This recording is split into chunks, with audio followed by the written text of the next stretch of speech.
Hi, my name is Mary O'Connor. I'm the coordinator of wellness promotion here at HCC, and I'm thrilled to have a room full of people come to help us recognize Black History Month and to help us celebrate the 200th birthday of Frederick Douglass.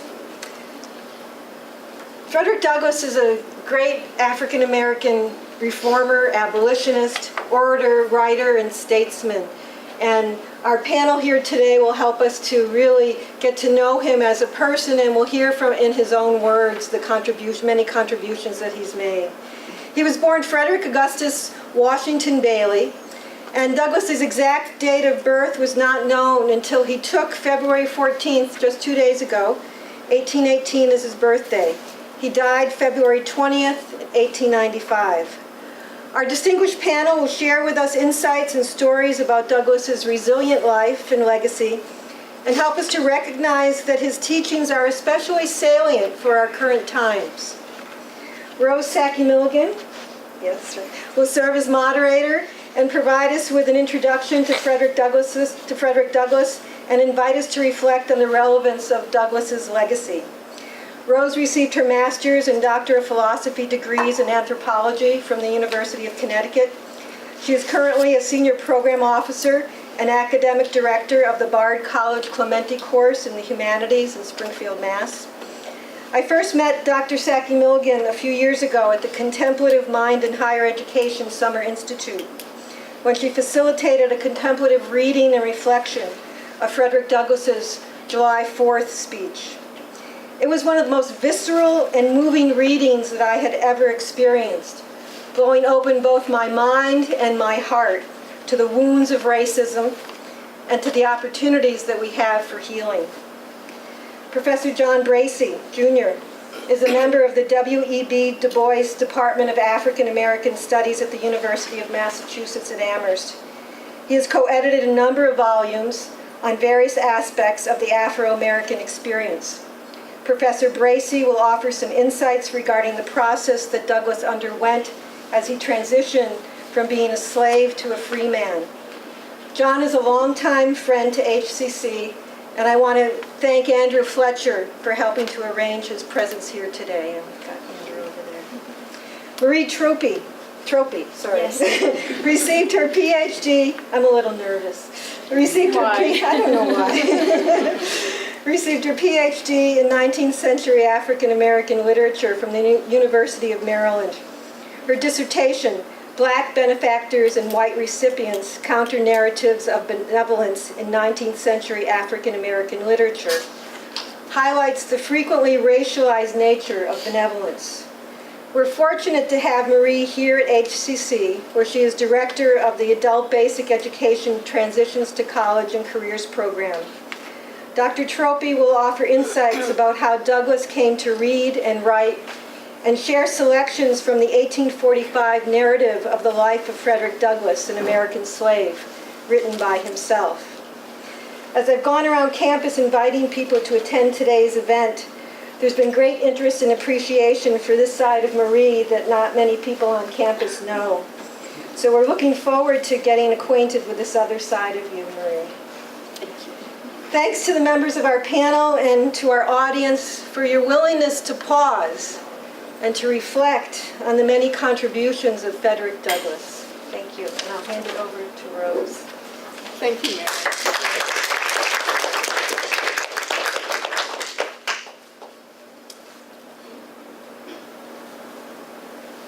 We're here to acknowledge and recognize the 200th anniversary of Frederick Douglass's birthday.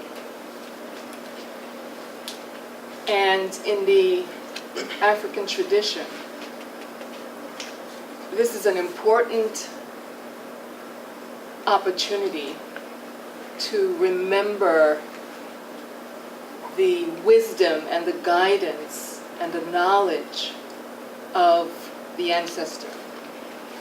Ancestral reverence is particularly important for people in the African diaspora, and so I lift up Frederick Douglass's name, his energy, his commitment to social justice, his complete and devoted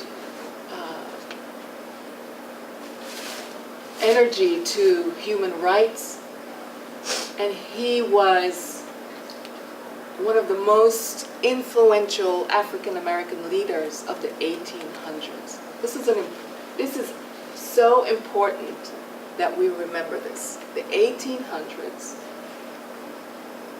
the most influential African American leader,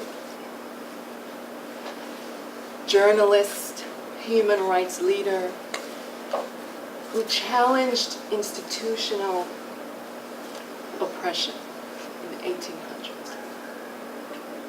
And he did it in such a way that held dignity and grace and poise and compassion and kindness. Unlike what we see today, he stands firmly with such great respect. And he addressed a multitude of social justice issues. He was just not only concerned about the enslavement of black people. He saw the relationship between African Americans and their struggle for black liberation. He confronted the restrictions against Chinese immigration very forcefully. He was very outspoken on that issue. He supported women's rights. He lauded the Haitian Revolution for its inspiration that it brought to Black America. And he was also concerned about Irish home rule. He had a global and international perspective. So I am delighted to be able to lift up this ancestral voice, this ancestral image for all of us. I'd like to pass the mic to John. Okay. Please tell us about Frederick Douglass. Yeah. Given Wikipedia, you probably know when he was born, when he lived, when he died, and the kind of outline of his life. What I want to focus on is how he became Frederick Douglass. We assume that great people were kind of born great, like they popped out of the womb when they were great, and they were great when they were 5, and they were great when they were 10, and they got greater all throughout their lives. Well, people aren't really born great, right? Ordinary human beings become great when confronted with challenges and rising to the challenge, which is to say greatness is within you and not just in Frederick Douglass. So the point is not to revere Frederick Douglass like, oh my God, Frederick Douglass, and then go back to sleep again. The point is to find the Frederick Douglass in you. And the way you can find it in you is to look at what Frederick Douglass went to before he became Frederick Douglass. Right? Douglass was born a slave. He had a white father. He was on a separate plantation from his mother, who would walk 5 miles in the evening to feed him, to make sure he got fed properly. And he was fully socialized to be a very good slave. Right? His master hired him out, trusted him to go down to Baltimore, away from the plantation, to work, on the docks, get paid. He didn't get paid, the master got paid. He would get the money on Friday, take the money back to his master, and give it to his master. Right? Frederick Douglass did that. He did not object to that. He did not complain about that. He did it faithfully. He never stole a penny. Right? If he earned $5 that week, he would take $5 back to the master. Right? He was a good slave, very good slave. Right? Why did he continue to do that? Well, competition on the docks, white workers, white immigrants, right? Like we have this discussion today. Why do you have niggers working here? This is a white man's job. Why do you have a slave? You're cutting my wages because, in fact, he doesn't get paid anything, right? And so they didn't take it out on the master or the owner. They took it out on Frederick Douglass, which is to say they beat him up all the time, right? So Douglass would have to go to work and fight while he was there, right? So he gets beaten up very badly. And he goes and reports this to his master, taking the money back, of course. He gives him the money. He said, you know, I got beat up. What are you going to do about this? The master said, nothing. He said, like, wait a minute. I'm the slave. I'm the property. You're supposed to look after me because I'm your property. It don't work that way. That's not the way slavery works. At this point, Douglass is beginning to think maybe slavery is not such a great idea after all. Right? Because he was doing his part of the bargain. You know, I do what you want me to do, you look after me, or at least you protect me from getting beaten up. And you telling me that's my problem? Right? At this point, the good slave is thinking that, well, slavery may have some good traits, not many, but enough to keep me alive. But if I can't be protected and live as a slave, then why do I want to be a slave? Right? But he's still not running away. He's not galloping off into the woods. You know, he's not attacking people. Right? He's still trying to work his way through slavery. He doesn't see a lot of alternatives. There's no way to go to. And he gets into a big scuffle with Cubby. We all know about that famous fight. What is he mad about? Cubby says, go out and take these oxen and go out into the woods, cut down some logs and bring them back. But he said, you know, I don't know how to do that. It's very complicated. These things are huge animals. I never did this before. I can't do it. So Douglass, of course, makes a mess of it, right? You can imagine, like, you know, 18, 19 years old, and if I told you to go out there and run an 18-wheeler and take it down to New York and come back in 10 hours, you say, you can't do that. I say, I don't care, do it. Right? Well, that's Douglass. He makes a big mess of this. You know, logs all over the place. You know, nothing works right. The oxen running all around. Cubby's mad at him. He said, I gave you a job to do. So he proceeds to want to whip Frederick Douglass for not doing an impossible task. Right? This is when Douglass fights. Right? Not because of slavery, but because the task he was given as a slave was not fair. If Cubby had said, go get some water and bring it back, Douglass would have done it. Right? If he had said, harness up a horse, Douglass would have done it. He gave Douglass something to do that Douglass could not do, that he knew he could not do, that Cubby knew he could not do, and this was unfair. Right? The point is, we all accept oppression. Right? Unless you're totally, totally at the top of the world, you're not free. Right? We all make compromises. Right? Every one of us. Right? And the issue is, what is the thing that will stop you from compromising? What is it that will say, okay, I will accept this much oppression, but no more? Right? And it's different in everybody. You know? And in Frederick Douglass, it was Cubby jumping on him. Right? Now, what does Douglass do? Does he kill Cubby? No. He holds him. He restrains him. You know, Cubby, of course, being a good believer in white supremacy, being on the bottom, being held down by a black man, has to declare victory. And Douglass is to say, look, as long as you leave me alone, you can say anything you want. Just don't mess with me no more. Right? That's a step toward consciousness. Right? That if I act and stand up, he won't beat me anymore. Right? He'll leave me alone. Going along with oppression doesn't get you anywhere. Right? But if you stand up, people back up off you. People can't ride your back if you're standing up. You got to be bent over for somebody to ride your back. Right? So Douglass is learning, not because he read a lot of books about it, but because in his lived experience, right, the deal he thought he had, I do the work, you look after me, is not working. You give me things to do I can do, I'll do them. Right? Slavery is not fair. And this is getting into that slavery is not fair. Slavery is not fair. Right? Once he gets that, you say, like, why am I a slave? Why am I a slave? Right? Then he thinks about running away. Not before. Right? And it's that transition. There are a lot of people that stayed on the plantation that didn't run away. Only 5% of the slaves ran away. I mean, 95% didn't. Were they all Uncle Toms? Were they all sellouts? Were they all backwards? No. But they didn't see a way to move through the system to go somewhere. They didn't have that incident that made slavery so oppressive that they couldn't take it anymore. Right?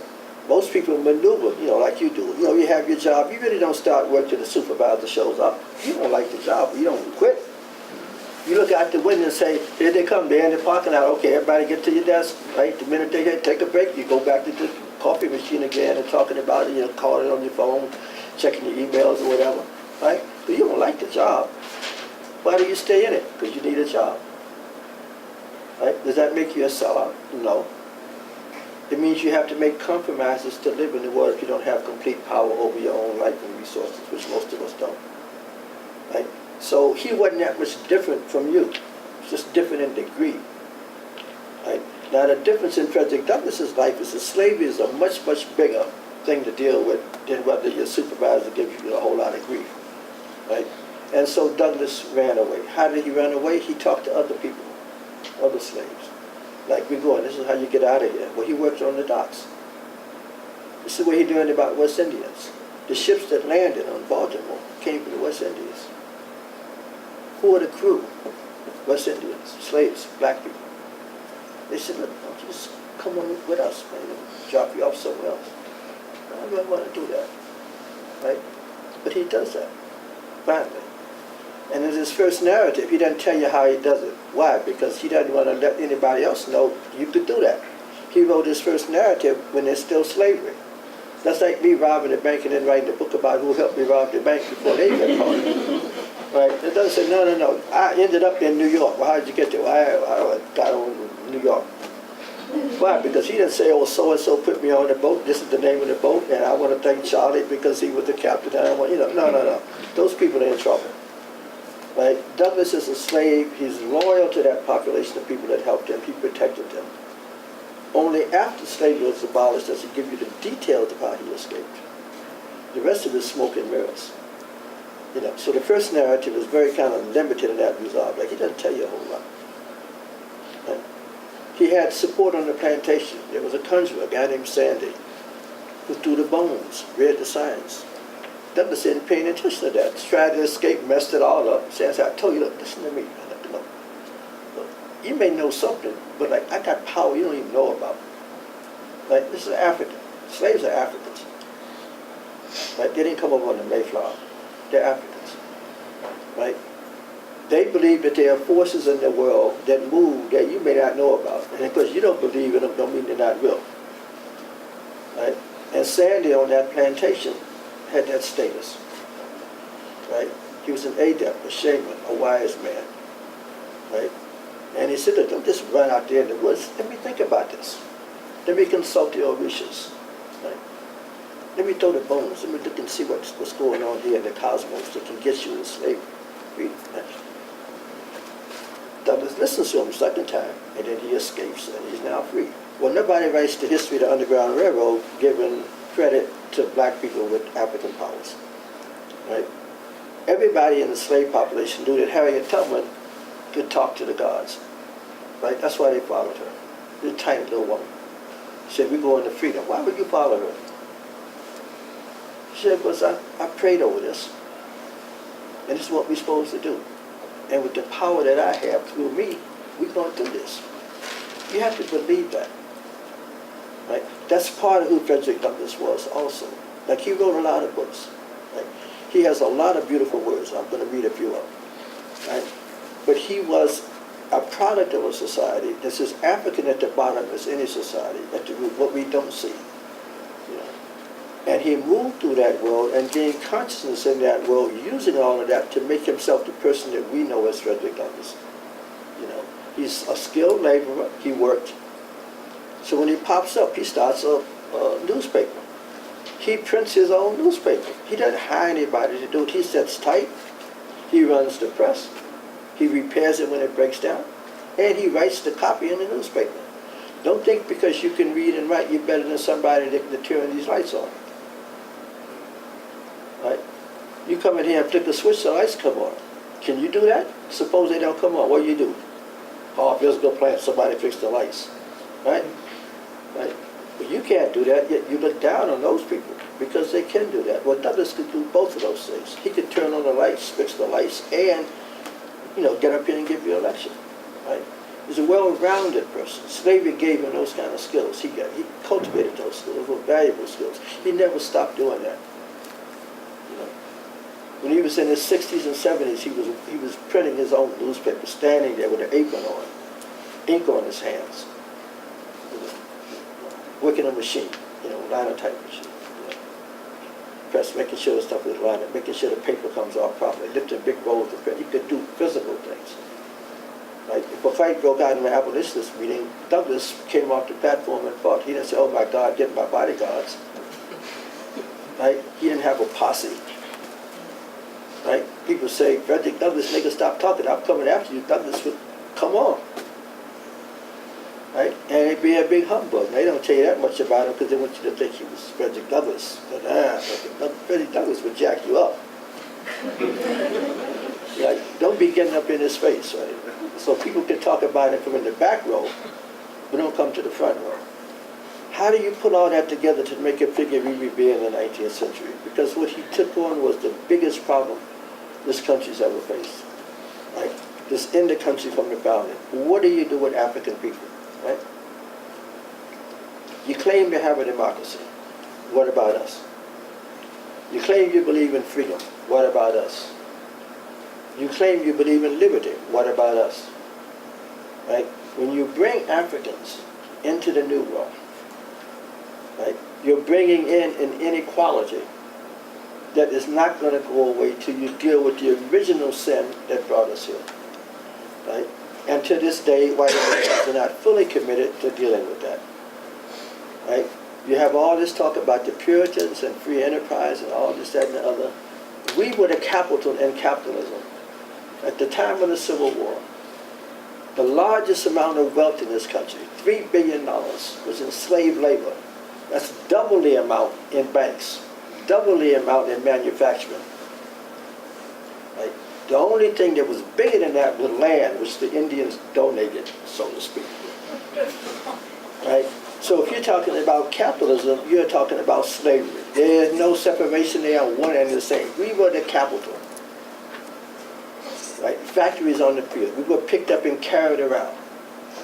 Right? So you can show all the pictures all you want about people working in factories and people up here in the low mills and all that kind of stuff. No, the money was made on the plantations. There were more millionaires in Mississippi in 1860 than in New York City. Right? And by the way, New York had the second largest slave population until about 1820. New York. Sojourner Truth from New York. Not Alabama, New York. New York State, upstate. All that agriculture, slave labor. Long Island, Sag Harbor, all that way, slave labor. Right? Slavery was in every one of the 13 colonies. Every one. And that's what Douglass took on. Right? He is great because, in fact, he put his tremendous mind, his energy, the rest of his life to dealing with that. Right? He was not a coward. He wanted to fight in the Civil War. They wouldn't let him fight. He was too old. But he had 3 sons that fought in the Civil War. That's what's messed up about that movie, Gloria. They talk about Frederick Douglass. They don't talk about his 3 sons. He didn't fight, but he had 3 sons that fought. Right? He was the head of the Freedmen's Bank. Right? He always stood up. Right? He risked all these kind of things. He never took money, which he could have done. People offered him a lot of money to just want you to just make speeches and calm down. He's a great orator. Right? He said, no, I'm doing this for the people that are not me. Right? But I was them. Right? That's the greatness of Frederick Douglass. He wasn't like Frederick Douglass and then all these other black people. He was Frederick Douglass that came out of those black people. Right? That's why people revered him. And after he died and his house went into bankruptcy, and they were going to sell it off. National Association of Colored Women's Clubs, right, said, no. White people would never have Frederick Douglass's house. And they put up the money to pay for it. They bought that house. It's now a national shrine in Washington, D.C. Black women. Everybody else is going, what are we going to do? Frederick Douglass's house is just, no. How much does it cost? Black women across this country, beginning of the 20th century, right? Nickels and dimes and dollars. Said, no. The white people would never take back Frederick Douglass's house. That's his house. That's our house. You go to Washington, D.C. and see it today. That's the impact that he had. Right? And when he died in 1895, you had a search for a new leader. And white Americans said, we are not going to do that again. And so who do you get after Frederick Douglass? Booker T. Washington, the anti-Frederick Douglass. Right? They said, no, we had enough of that kind of practice. We want like some other kind of practice. Right? And we're living with the consequences of that today. Right? Ended up, what does this have to do with you? Well, y'all can't be Frederick Douglass, but you don't know that yet. You could be. Are you going to take a step to move out of your comfort zone? Out of the accommodations you make, so you can be a little better Frederick Douglass. Not to be all of Frederick Douglass, just be a little better. Right? That's what the lesson is. Not that he's a great man and you like great men. No. That he started at a lower level than all of us did, and went from the bottom to pretty close to the top of the country. He was like world-renowned figure. Right? He did that by standing up, taking chances, moving step by step, and growing along the way. And that's the lesson we take from his life. You can read all the words you want. You're not going to outwrite him. You're not going to outspeak him. He's a brilliant orator. But you can take his life as an example. Right? That you don't have to sit there in a corner and suffer. You can stand up and move out of that corner. Right? You may not take over the whole house, but you can clean up your part of it, straighten out your little area in your life in the world you live in. And if you do that, you might be Frederick Douglass. But if you don't try, you'll never know. Right? You'll never know. And the world will not know who you are if you don't try. Right? So the lesson is, slave on the eastern shore of Maryland, happy slave, docile slave, wonderful slave, became Frederick Douglass. Right? And that's what his life is. That's why his life is important. If he can do that, you don't have any excuses. Like, no excuses. I don't hear no excuses. Well, my life was rough. Nobody beat you. You're not chopping cotton. You're not growing tobacco. So if he could come through all of that, right, and be what he became, think of what you can do if you begin to see yourself and the possibilities of a human life, the way Douglass saw the possibilities of his life. And I kind of leave you with that and leave space for my colleague. Thank you.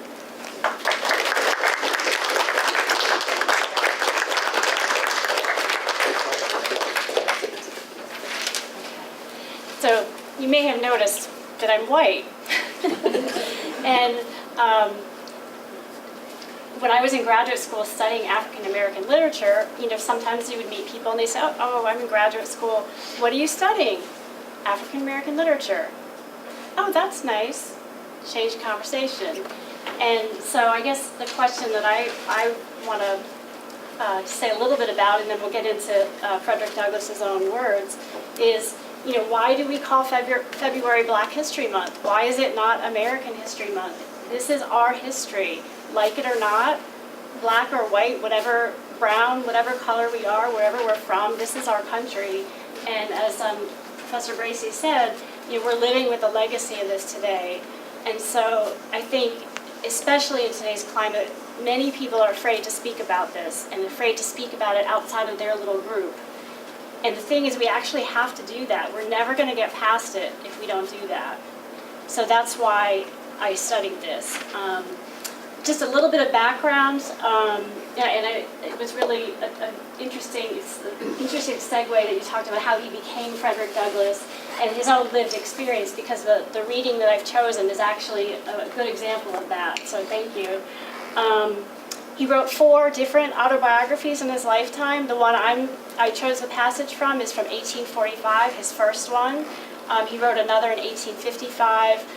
I forget the third one, and then 1892, a few years before he died, was the last one. So if you read all 4, you're going to see different things. I mean, there's continuity, but then he also constructed his life differently, from different points of view as he got older. So what I want to do is I'm going to pass this passage out so that everyone has a copy. It's a beautiful reading, but I'm going to ask you not to look at it while I'm reading. I'm going to read a little bit at a time, and you can take it home and reflect on it later. But I want you to think about just 3 things, and there's no quiz, so there's no pressure. Just think about 3 things here, 3 questions. The first is, what is the connection between literacy, knowing how to read and write, and freedom? Okay? Until I was in graduate school, I never thought about the connection between literacy and freedom. I grew up, I went to school, my father was a teacher, never thought about it until graduate school.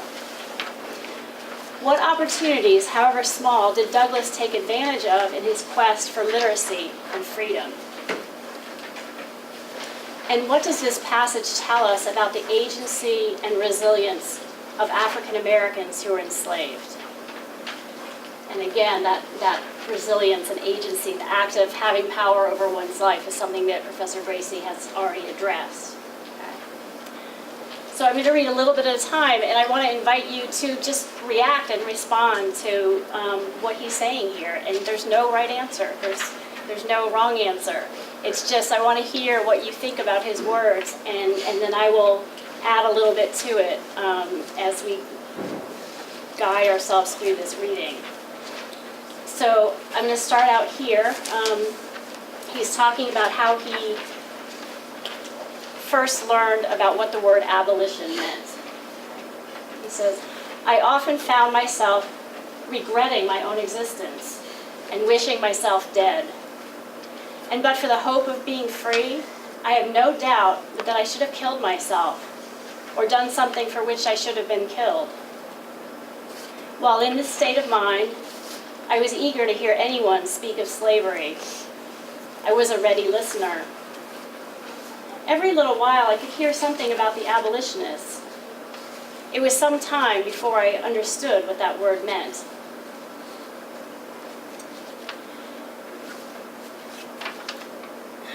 It was always used in such connections as to make it an interesting word to me.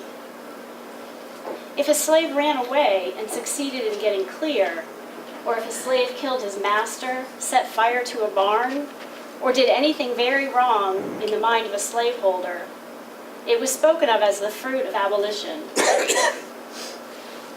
Hearing the word in this connection very often, I set about learning what it meant. The dictionary afforded me little or no help. I found it was the act of abolishing, but that I did not know what it was to be abolished. Here I was perplexed. I did not dare to ask anyone about its meaning, for I was satisfied that it was something they wanted me to know very little about. So I'm going to pause there and just ask you, what are you hearing? What are you noticing? What are you responding to in this? Just anybody can just call out your thoughts.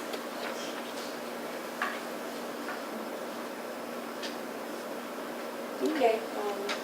Well, I think he lost hope at first, and he like he said it when he first started that he thought about basically killing himself. He could have done something that could have killed him. So at that time, I'm pretty sure it was very easy for any slaves to get killed for any wrongs they did. Hit a white man, that's good enough, right? Yeah. Yeah. And I feel like when he heard that word, it was almost like he found hope. He no longer wanted to die because he now has something to live for. Thank you. Awesome. Yeah. Any other additions to that?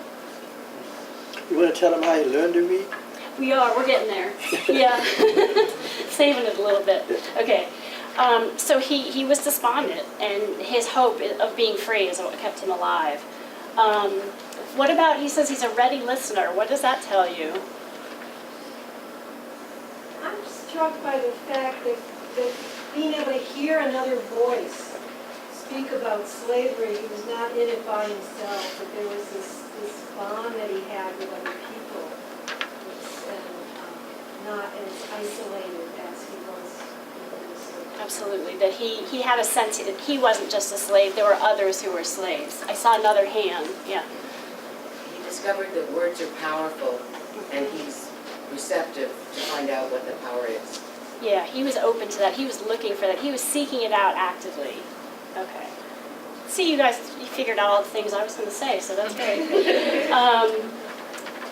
So I'll just point out like one or two other things. One is that when he talks about why the word abolition was interesting to him, and he says, if a slave killed a master or set fire to a barn, he doesn't talk about what slaves did that was very wrong. Instead, he talks about what slaves did that was very wrong in the mind of a slaveholder.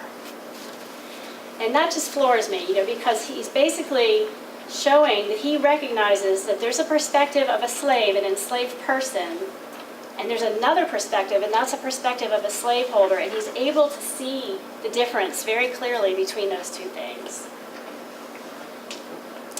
And again, I guess I just point to sort of his lived experience. He knows better than to ask somebody what the word abolition means, except perhaps his fellow others who are enslaved.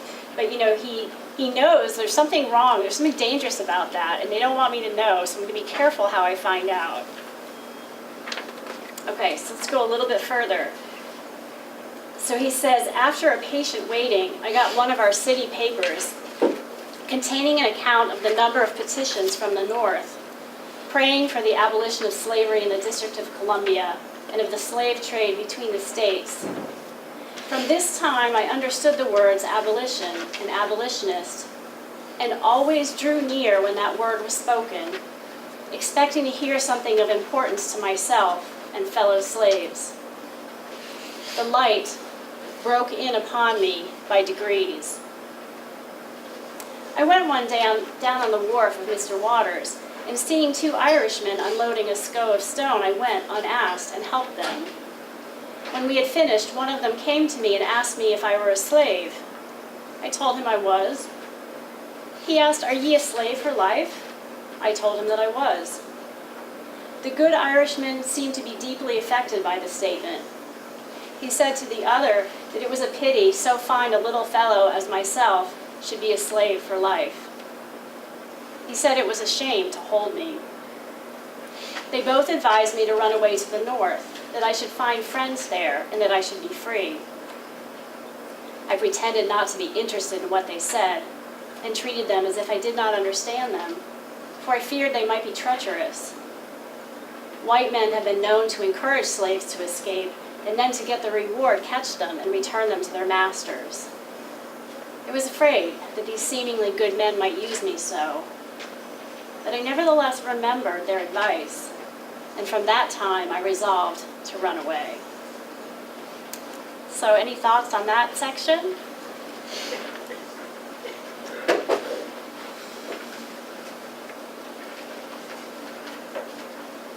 I see a hand in the way back. Even though the white man seems to be trusting, he still decides not to take the word for it. Okay, so he's very careful about the part of it. He takes the part of it that he needs and is interesting to him, but he's also careful not to get entrapped by any other part that might be attached to it. Yeah. What else? Somebody back here? Ashley.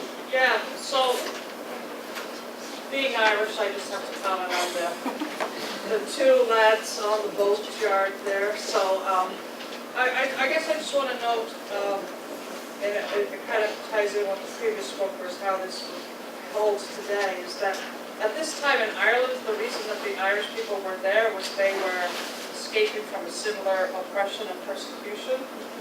And so I could see how that kind of knowingness happening.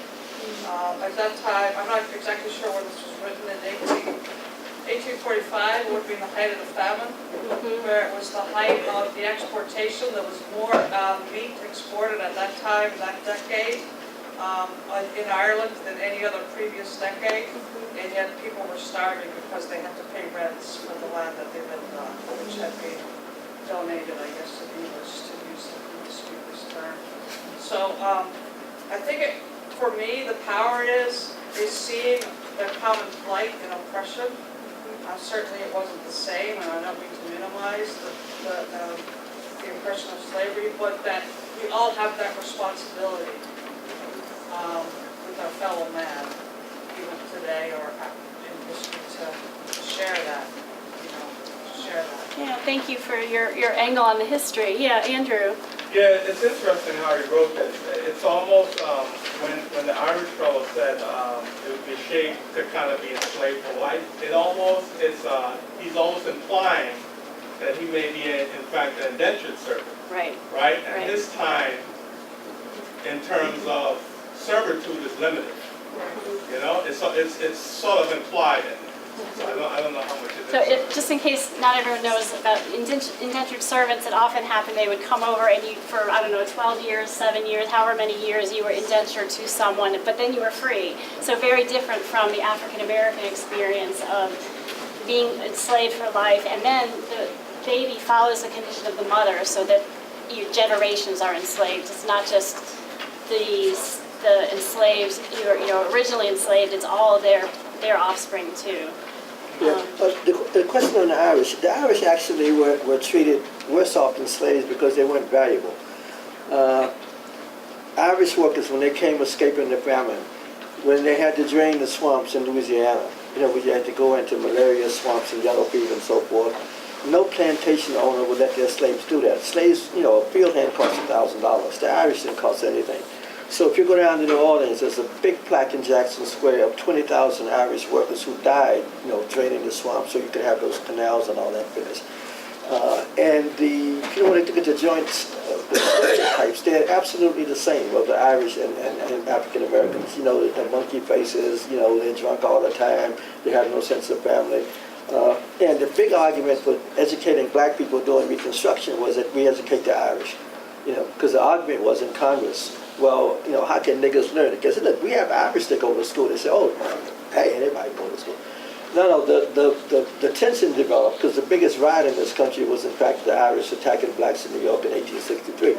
Was that it's a fight like who's going to be the bottom of the bottom, And so it would be nice if there was this solidarity that maintained itself, but the Irish become white. I mean, there's books on that.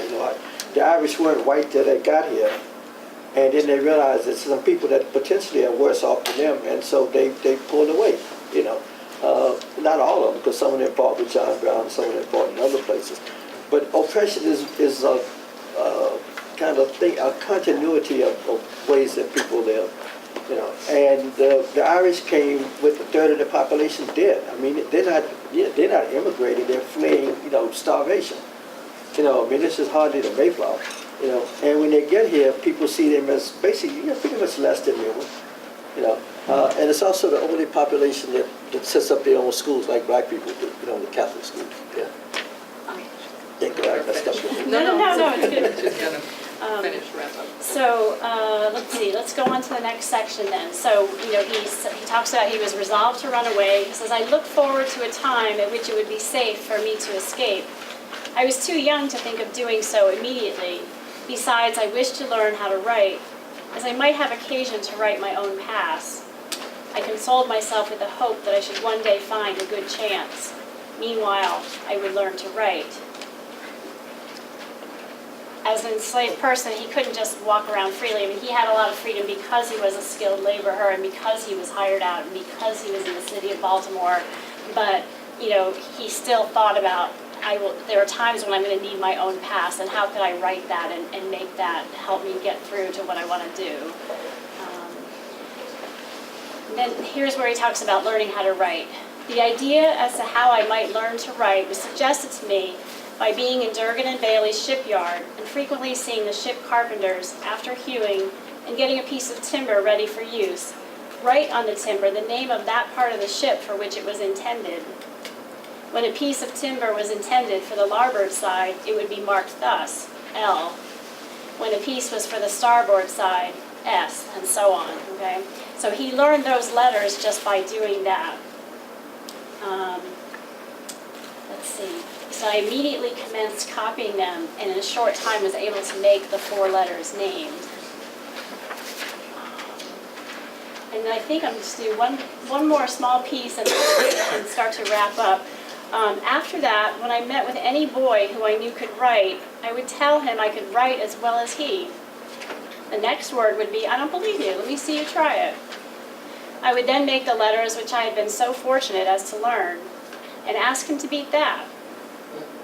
In this way, I got a good many lessons in writing, which it is quite possible I should never have gotten in any other way. During this time, my copybook was the board fence, brick wall, and pavement. My pen and ink was a lump of chalk.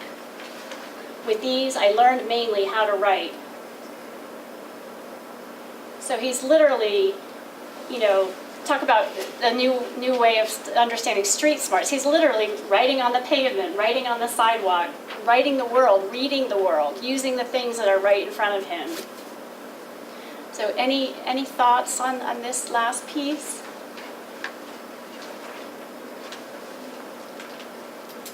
Yeah. He's a genius in the sense that he's able to adapt using anything in front of him. So he can make great use out of anything, out of nothing really. And I think to me that really encapsulates what a lot of the African American experience is about.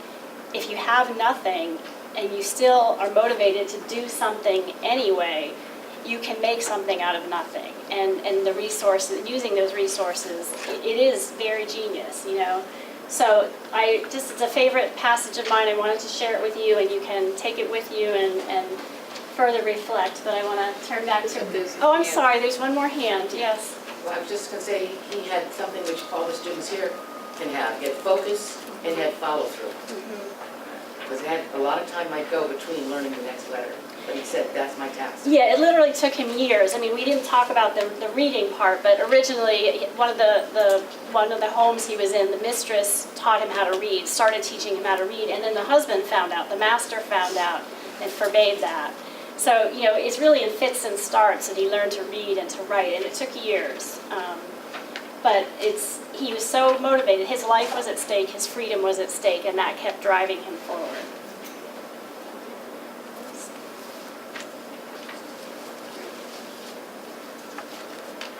So I'd like to, before I open it up to our participating audience, is to read this quote because I am interested in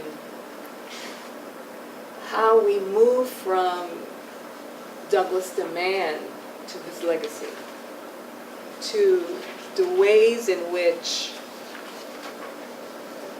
his words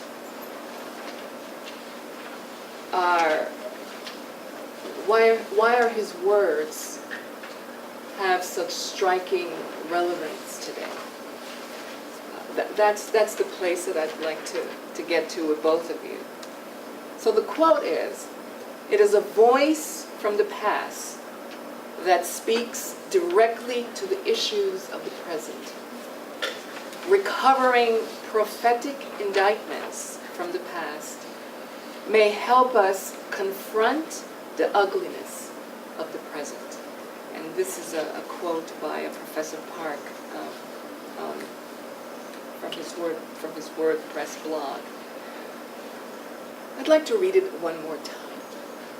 "It is a voice from the past that speaks directly to the issues of the present, recovering prophetic indictments from the past may help us confront the ugliness of the present." So, John and Marie, why are his words so strikingly relevant today? What is his legacy that we can hold on to? Well, my favorite words were from the West Indian Emancipation speech in 1857, where he talks about the philosophy of struggle, which I happen to have a copy of.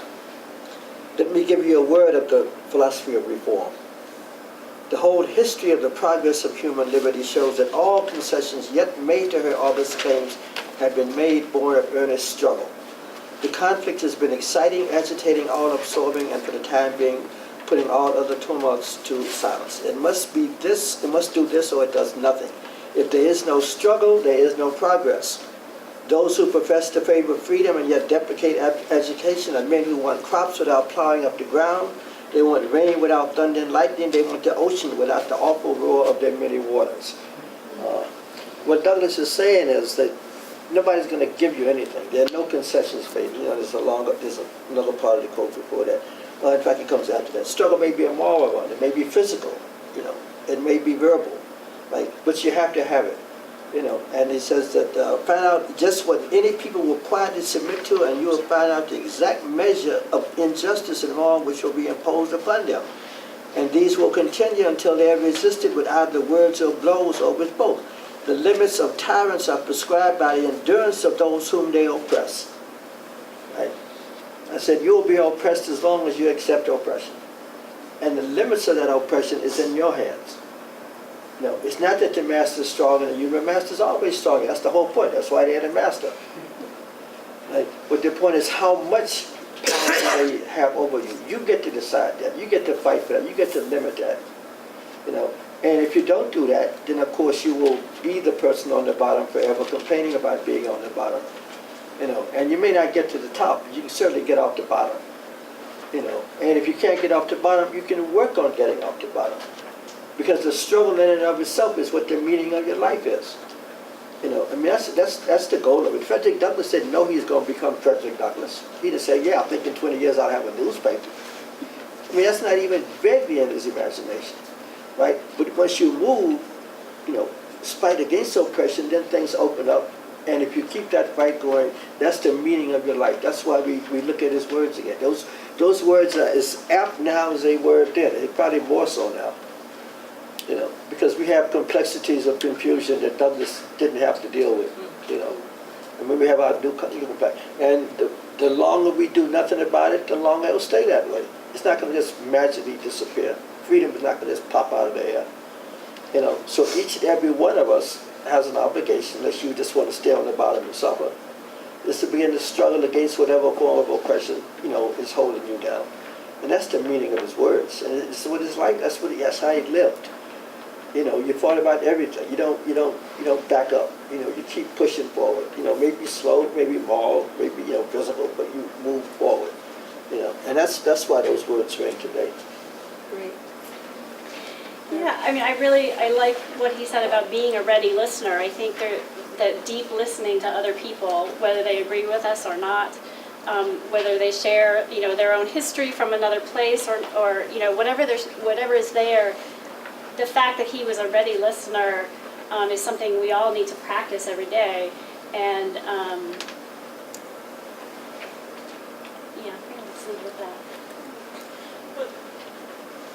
Just in response to your comment about, if you don't object to the oppression, it will continue. But I think there's another big piece of it too, is that from my perspective, that as an individual, you have to find those around you who are objecting as well, because you can't do it by yourself. And you have to be willing also, if you are oppressed or you have gained a certain fight back against that oppression, to reach back and pull up. I think that's really important because it's not an individual fight as much. It's an individual fight, but we all have a responsibility in that fight for individuals. Yeah, but your life is your life. I'll jump from Frederick Douglass to Olive Schreiner, who has a wonderful white South African Boer woman that wrote at the beginning of the 20th century, and has this wonderful allegory called Dreams. She was the one that was the inspiration for Howard Thurman, who inspired Martin Luther King. And Schreiner has this wonderful allegory about a young woman who's searching for freedom and goes down to the ocean. There's water, and Wiesel comes, an old man, and she says, he says, where's freedom? He said, we got to get across this water. He said, how am I supposed to get across? There's no bridge. He said, well, listen, what do you hear? He said, I hear the feet of thousands and thousands and 10,000s of people that came this way before me. And she said, how am I supposed to get across? I'm by myself. He said, how do locusts come across a stream? Right? Locusts come down and some are washed away. And then the bodies stack up. Right? And then there's a bridge of corpses that the next generation walks across those bodies to get to freedom. And she says, what about the first ones that are swept away? What about them? What good have they done? He says, what about them? They beat a track to the water's edge. Right? So it doesn't matter if you're an individual. You have cleared a space in the world that somebody behind you will not have to do what you did to get there. So your individual life is not worthless at all. Right. Right? You know, my grandparents didn't do everything I did, but they cleared a space so I could do what I did.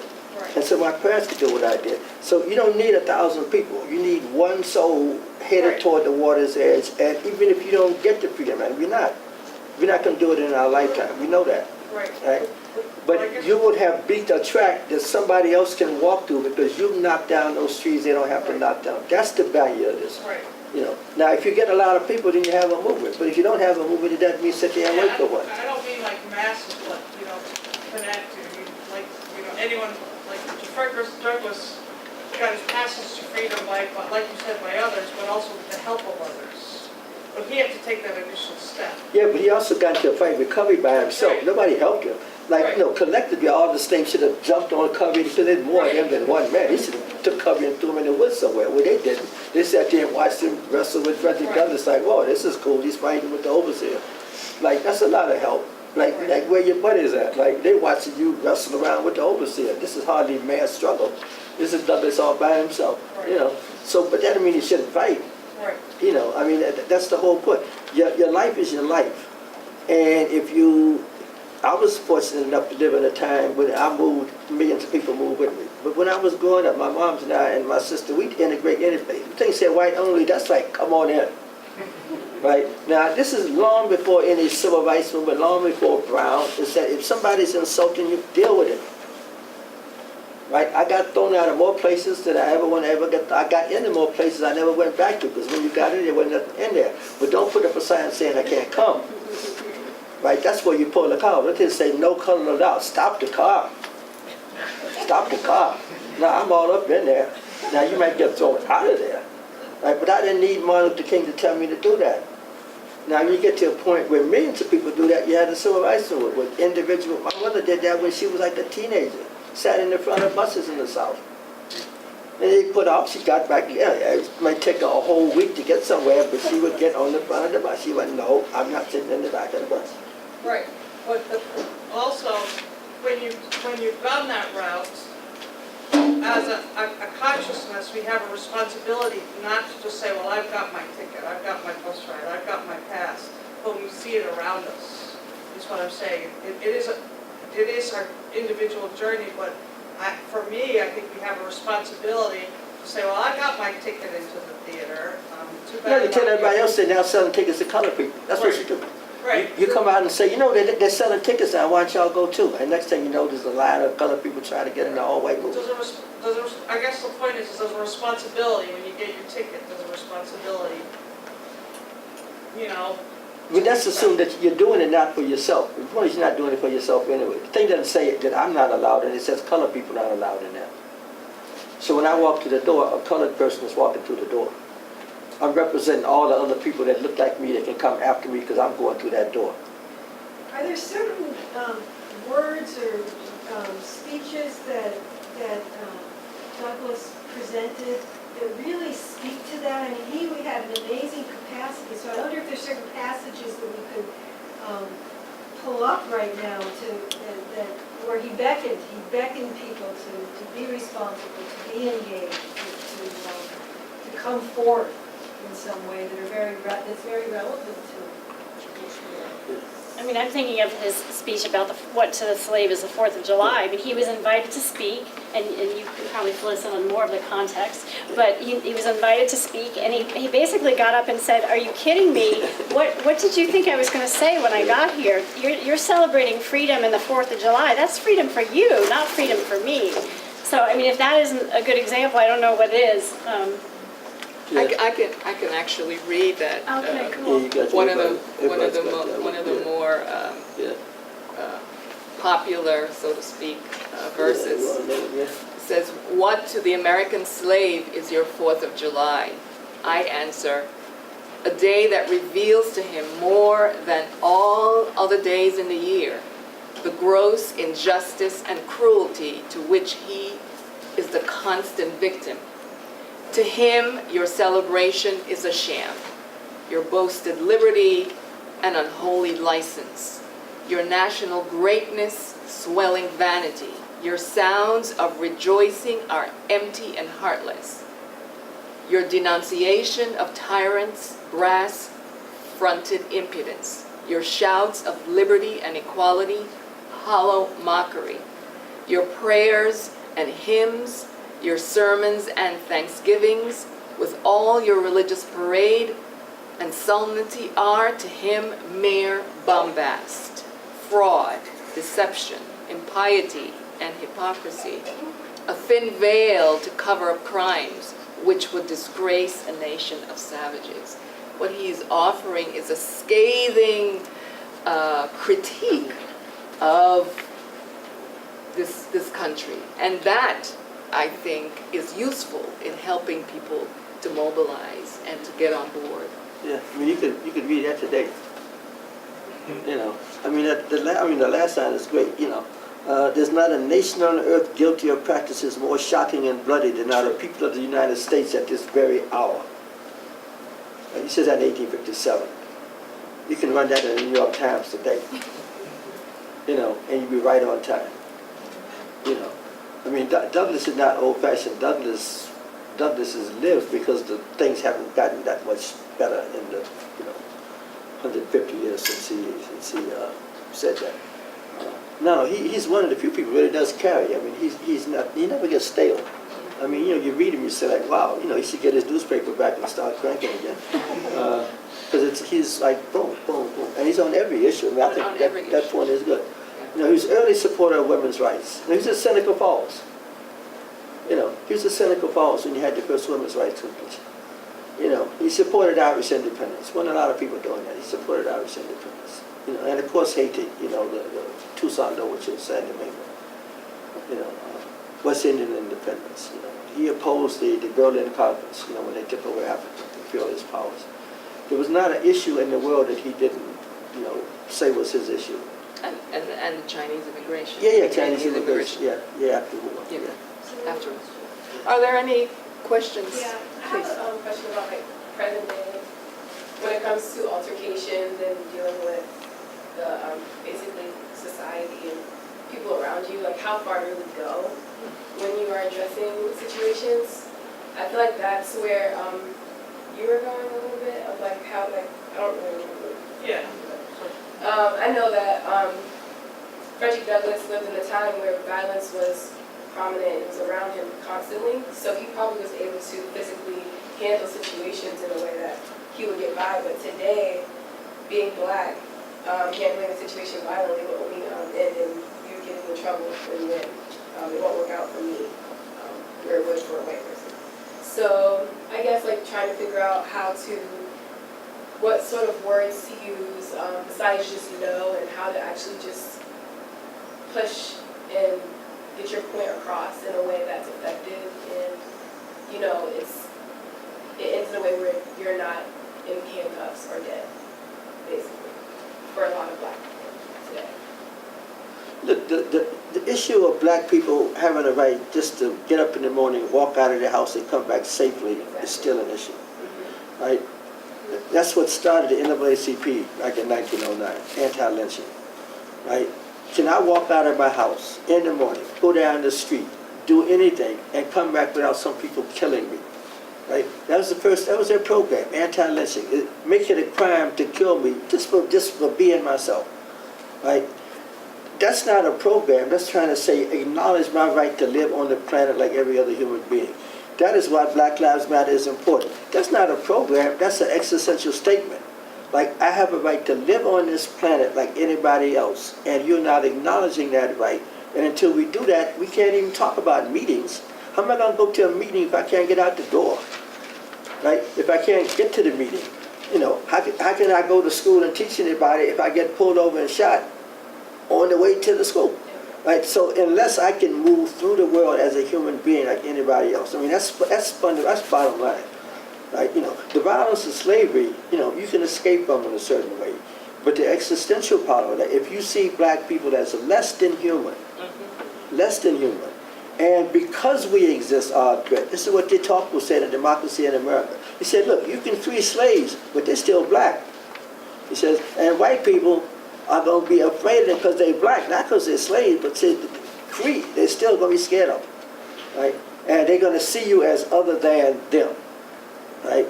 And as long as we're in that situation, until you get your humanity recognized, like I am you, you are me, you know, that you look at every human being and see yourself in the mirror. So you're saying when you're in a situation like that, just remember that you're equal to them when you're in like any kind. So how to like actually face it and address it. And even if you see someone else going through that, how do you back them up in a way where it's not going to be like a huge thing, like everyone's just like white against black and everything's getting out of hand, like how to actually approach a situation where you're not.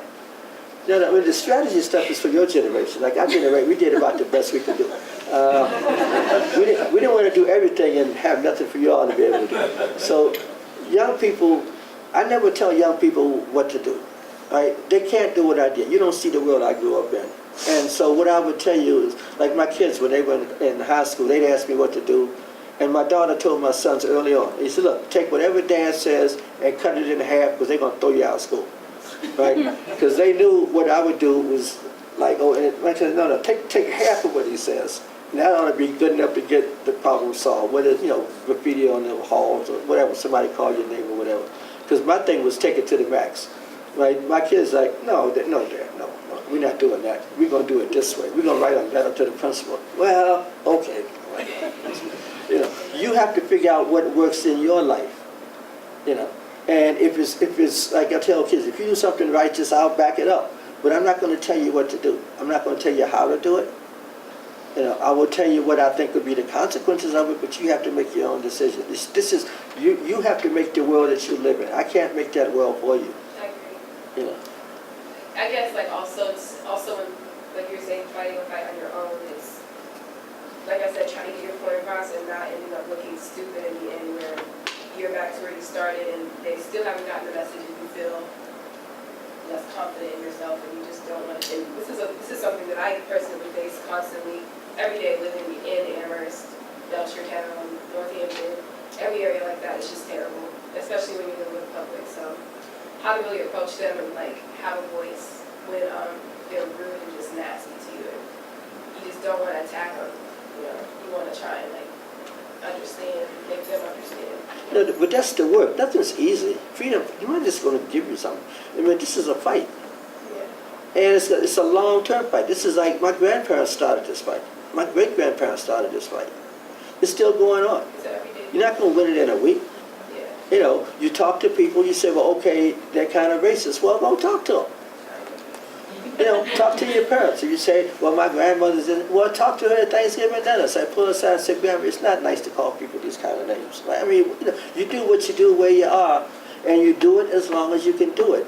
Don't think you're going to, ta-da, tomorrow get a solution. Like, So it doesn't work that How way. you feel in the moment? If it's a mild situation, approach it mildly, but just how you feel, and if it turns into something, then it turns into something. What I'd like to add is, I think one needs to be strategic. One needs to be thoughtful. One needs to recognize that you don't have to fight every battle. One has to be selective while protecting yourself for the long haul. So that's what I would say, that those are the broad sort of strokes and guidelines. One needs to be thoughtful and follow what's inner guidance you're getting about a situation. If you're finding that there's bodily harm, then maybe I don't need to do this one. Maybe I need to do. So one has to be reliant on this space of inner guidance. There's something inside of us that tells us when to move and when not to move. And I think becoming more in touch with that might be able to help you make better decisions about the kinds of situations you might find yourself in. You know, the Dalai Lama is not opposed to violence, physical violence. You know, he says that, you know, if there's a situation where one has to use it, then maybe that's what you have to do. But it is not certainly the first choice. So one has to be discerning, cautious, compassionate, kind, but following this thing that's guiding. That's what I would Yeah, you add be to comfortable. John. Yeah, you have to be comfortable with what you're doing. Don't do something you're not comfortable with. In the back, I see Yeah, a hand. I mean, it's always important to be strategic, Uh-huh. but sometimes, it's the moment that commands the attention. So Yeah. I'm a monk and I put myself on fire, it generates a movement. And so there's always been a mixture of different approaches between education and trying to get, some understanding of what the plight is or what the condition is. And then during the civil rights movement, it was, the national mood changing with people being sicked on by dogs and the hoses being put on them, but that was at personal risk and of life and limb. The other piece of it, though, is that it's an individual choice, that sometimes I'm in a situation and maybe the situation puts me in a place of doing something that may cause harm to myself, but maybe one of the locuses that opens up, more people to follow in that path. So there's just not one. So isn't that one thing? Right. It's... It depends. It depends. The person in the back and then you. There's a hand in the back. Thank you. Tengo several roles. I'm from Dominican Republic. Hello, Jose. I recognize today Frederick Douglass. He was the chairman of state. We freedom today for intervention of Frederick Douglass. Because the bad people, the Congress, want to violence part of the United States. Frederick Douglass was positive about that idea. So I say thank you, President Douglass, the all people represent this guy. For us, we stay here. Thank you. I was going to make a point that really that Professor Bracey was making, that in answer to her question, that he was free in his mind first. And it's, if you keep free in your mind, and if somebody is treating you with less respect than you deserve or whatever, you do what you can do strategically in that system, but you don't let it make you not feel free in your mind. This is something that as women we have to do all the time. And also, too, I think that, just kind of reflecting on sort of self-immolation. I think that's tactical, Exactly. Planned. Setting yourself on fire is tactical. And I think just in my mind, the limitations of it is that the conversation ends with you. You don't get to do it Right? again. For you it does, but maybe not for others. Maybe not for others, but if it's strategic, it's long term rather than tactical. So that's the only thing I would say. No, you can't do that twice. Please. Hi, good afternoon. Good afternoon. I feel so out of place because I'm like, what were they talking about before we walked in? But I wanted to say something Please. to this young lady in listening to her. Sure. Because I've encountered a lot of young people who have asked the questions you've asked. And I just want to say, one, educate yourself. 2, educate others. And 3, take people to task. It doesn't always involve a physical confrontation. It can involve a serious letter writing campaign. If it's in a store, then maybe that person shouldn't be dealing in customer service. Take their job because they don't deserve it. Also, remember, we can organize with other people because never waste your energy because it is worth something. And your liberty is important because it's not always just life and limb. It's liberty. Douglass teaches us that. Use it. Use it to express yourself. And rely on others and always ask questions. But it's so important to organize because we can't normalize this culture that has it never went anywhere. It's just resurrecting itself a bit more loudly. You know, it's kind of going in the closet, revitalized, it's got different tactics, especially now when we're dealing in a climate where people are actually comparing Antifa to the alt-right, saying that an alt-left, an alt-left doesn't exist.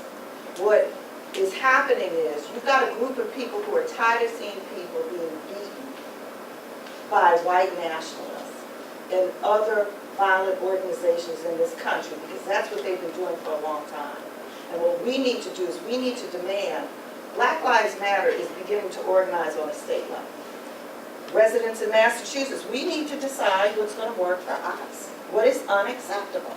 It is unacceptable for little children to go to school and to be called nigger. Okay?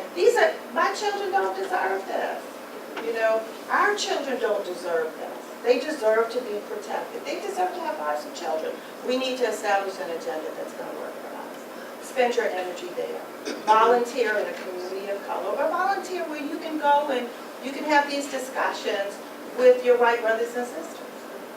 You know, because everything doesn't have to be oppositional. You know, and these folks who, you know, they're going to be there, you know, until you call them out. You know, and just call them out in the right ways. You know, sit up when you can't sleep at night. You know, figure out what your response is going to be. You know, but definitely educate yourself and look to other people. There are people who are doing exactly what you're doing, and people who are asking the same question. Because see, John told me the same thing. He just told me. You know. But you also and we went out and did this. Yeah, you also point out the consequences for white people. If you devalue young black people, you will devalue young white people. These people getting shot are white kids. Yeah. Right? White people don't care about their own kids. You start off not caring about our kids. You end up not caring about your own kids. That's right. That's what you see. If you need a gun because you want to hold black people back, you end up shooting white people. Yeah. Right? These are white kids dying. Yeah. Right? And white people don't care about them. Yeah. Right? I mean, it's absolutely these people got the nerve to stand up on TV and say, well, something. I mean, I don't understand how they can go home at night and go to sleep with that attitude towards 17 people being shot. I mean, I don't see that.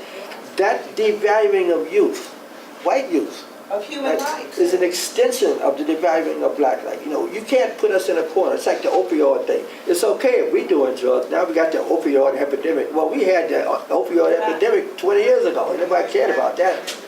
But now it's spreading to the white community, and it's an epidemic. I mean, you can't confine black people to a corner of the society and think it's not going to affect white people, because it does.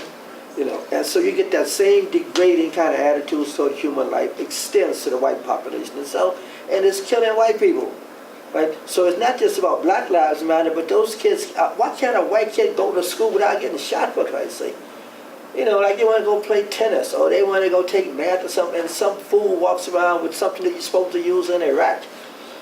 You know, and how can you get one of them things? You know, like what sane world thinks that this is okay? And people get up there and say, oh, this is okay because they have a right to have this, you know. Why not just bring a bazooka, you know, or a rocket launcher? You know, just take the whole school out. This is an insanity that's a spillover from, you know, you arm yourself to protect yourself from minorities, but you can't get to them, so you turn the guns on yourself. Right? Those white kids ain't going in no black neighborhood shooting nobody. Right? We have not had a mass shooting in no black neighborhood. Right? It ain't happening. You know, black people might kill themselves, but white people are not invading black neighborhoods shooting people in large numbers. It don't work that way. So who do they shoot? The people they can get to, you know, which is themselves. And it's about proximity. And that's how violence it's who you can get to fastest and easiest. And unless everybody, this is the same death. When you're dead, you're dead. Somebody shoots you with a gun, you're dead. You know, until you get control over that, then nobody can walk down the street. Nobody go anywhere. Man, who wants to go to school tomorrow if you look at that on the news? So like, I think I'll skip high school for the next 2 or 3 years so they can get this thing under control. Because it's just everywhere. It just pops up. You know, it's, oh, why did it happen in Utah? Oh my God, not in Utah. Oh my God, not in California. Oh my God, not in Ohio. Oh my God, it's everywhere. It's in the United States, it's possible. You know. So Not wanting to cut you off. No, go ahead. I, as moderator, I'm also Oh, the watching the moderator. time. So we have about 4 minutes left. So I'll probably can take one more question or one more statement, and then we will close the program. Any last words, comments, questions, concerns? Well, I want to say thanks very much for the program. Thank you. Yeah, I was thinking about the 4th of July speech, and there were several passages in there. And just the incredible power and brilliancy of Douglass's words to be able to describe very human qualities of grief, of pain, of suffering that bind all of us. And so it went beyond he had the capacity in his words to go beyond color. And for us me as a white woman, to tap into the incredible pain of my child being taken away that unites us all rather than what separates us. And so for me, and I'm not an expert at all on Douglass, but I have been touched by him. It is an invitation, as you've all talked about, for us to connect and to hear his words, to let his words penetrate us, our humanity, our connectedness. And I really think that's what our world is so in such dire straits of right now. Everything is broken up and compartmentalized, and I think it was John and Rose talked about Africa and the roots and the incredible interconnectedness that the ancestors from the mother continent teach us.